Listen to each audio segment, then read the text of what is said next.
Welcome back, my people. I refer to him as the builder because I guess he was in construction. I know Joey when Joey was just had a bookmaking operation. I never did like Joey. I don't like Joey. He's a fucking idiot, okay? That's the way I feel about Joey. I got a bum beef because of this guy. He blamed me for something I had nothing to do with. All my life I get bum beefs. Or I had bum beefs. I don't let them go that easily.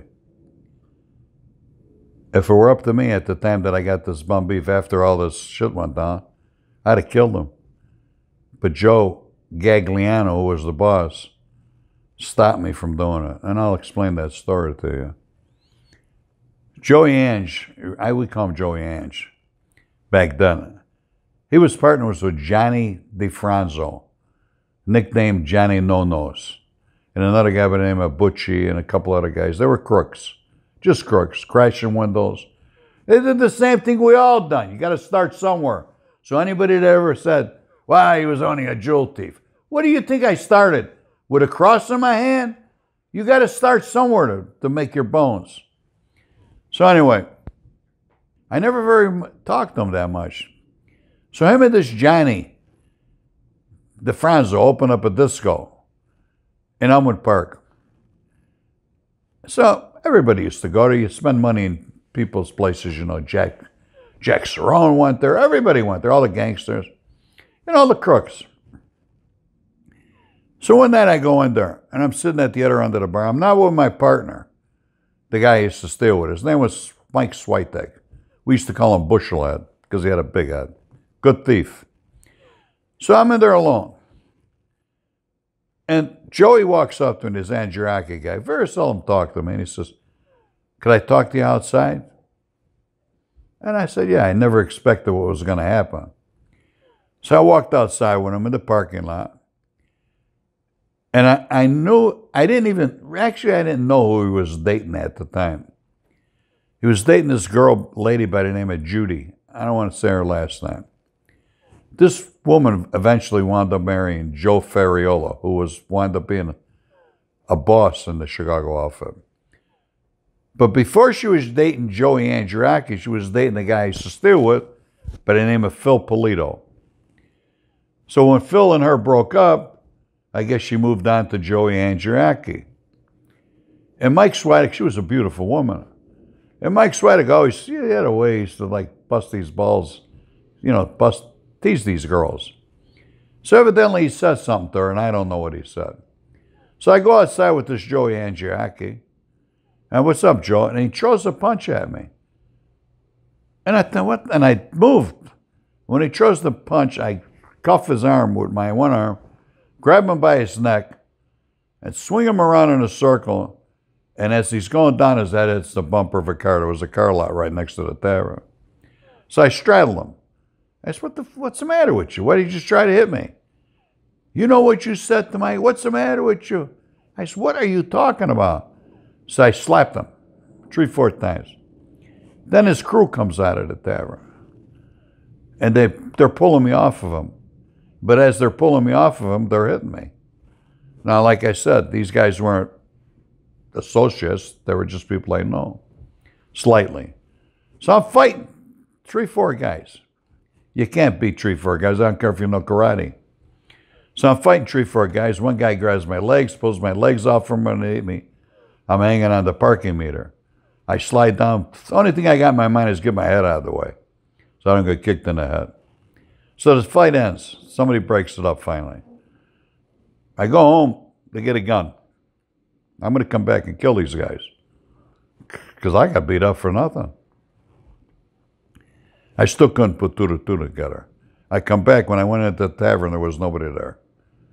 I guess they knew I was coming back. So now I'm on a warpath. Who do I see the next day? Tony. Word travels fast. He said, what happened at the tavern? I said, I don't know, Tony. I said, this guy swung on me.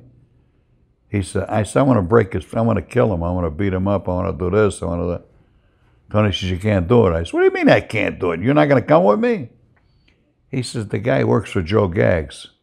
Joe Gags works for Jack Cerrone. I said, so I'm supposed to take a beating for something I didn't do? I said, I could beat this guy with blindfolders on. He said, just forget about it, Frankie, forget about it. I says, I got it. So I said, all right. But not in my mind. I'm still thinking of revenge. The following night, I'm driving down the street on Grand Avenue, Grand and Ogden. I got a fedora on my head. We wore fedoras all the time with the brims on. I'm driving my car, and I see a car in back of me, driving sort of radically. And there's a broad in the car. He's not an older guy, and he's blinking the lights, blowing the horn. So I pull over, and I get out of the car. It's Joe Gags. He's a boss, this guy. Nice guy. He knew my father. He said, I heard what happened. I said, Joe, I know he works for you guys. I got a bum beef. I want to kill this guy, Joe. He's embarrassed me. Him and all his friends. I want one-on-one. Everyone, I want to fight everyone all. And I could have whipped every one of them. I'm not bullshitting you. He said, listen, Frankie, the guy's a good earner.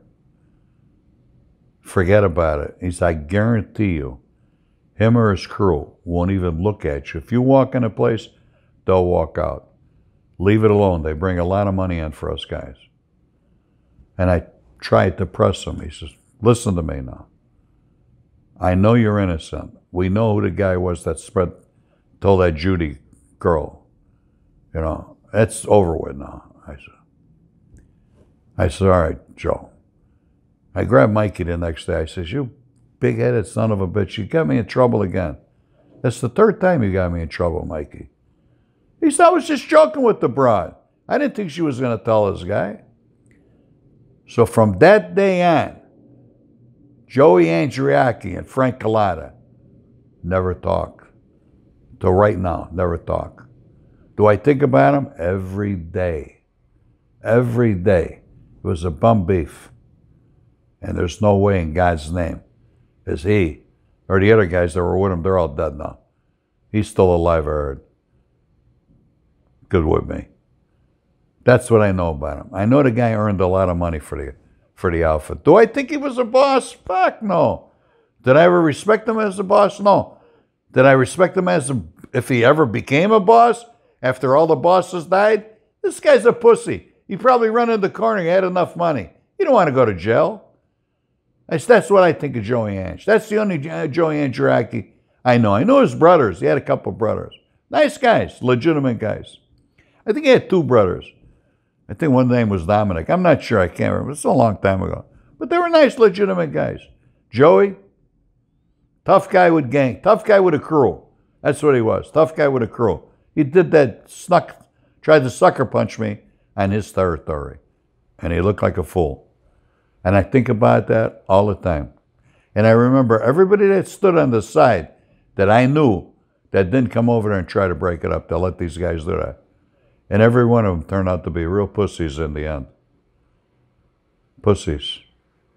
So that's what I know about Joey A. I call him Joey A. And he owns some restaurants. He's got a lot of money. This guy's loaded. Why is he in jail? You think this guy's legit with the taxes? Forget about it. Forget about it. This guy's probably an informant too. That's about all I could tell you about Joey A. Tony. I hope you enjoyed that. People, I really hope you enjoy what I'm doing. I'm trying to, I don't know how many more years I got left. I hope I got a lot of years left. But I'm trying to clear the air so everybody gets to see my life. A lot of people say, who is Frank Cullotta? They know who I was. I just never wanted to be a boss. I could have been a boss anytime I wanted. Thank you very much. Enjoy your day. See you tomorrow or the next day. I'll be back. Hit that button. Subscribe.